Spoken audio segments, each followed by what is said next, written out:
3. Baik, bismillahirrahmanirrahim. Assalamualaikum warahmatullahi wabarakatuh. Waalaikumsalam warahmatullahi wabarakatuh. Sebelumnya perkenalkan kami dari kelompok 5. Kami akan presentasikan mengenai risiko dan juga perlindungan usaha.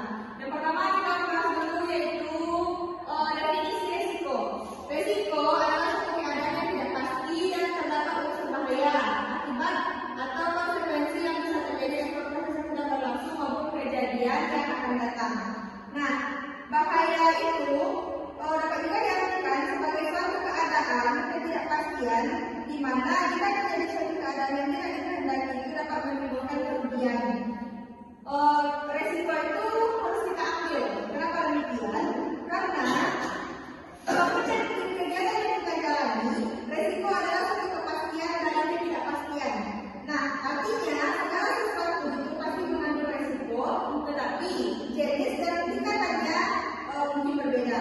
Jika kita ingin maju, maka mau tidak mau kita harus berani mengambil dan menghadapi apapun resikonya.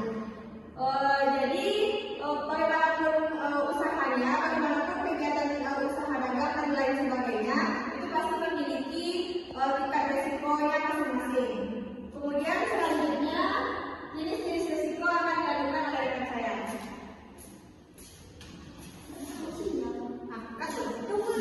Baik, saya akan menerangkan tentang pengelolaan risiko.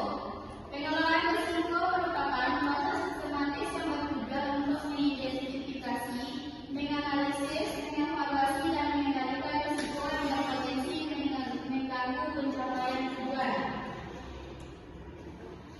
Risiko dapat muncul dari berbagai sumber, baik internal seperti usaha manusia dan sistem, maupun eksternal seperti berbahan inovasi atau bencana alam.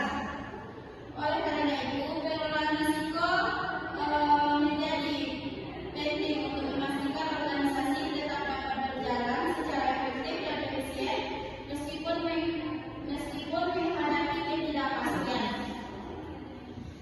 Adapun langkah pertama dalam pengelolaan risiko adalah identifikasi risiko, yaitu mengenali semua potensi risiko yang mungkin terjadi. Selain itu dilakukan analisis risiko untuk menilai tingkat kemungkinan di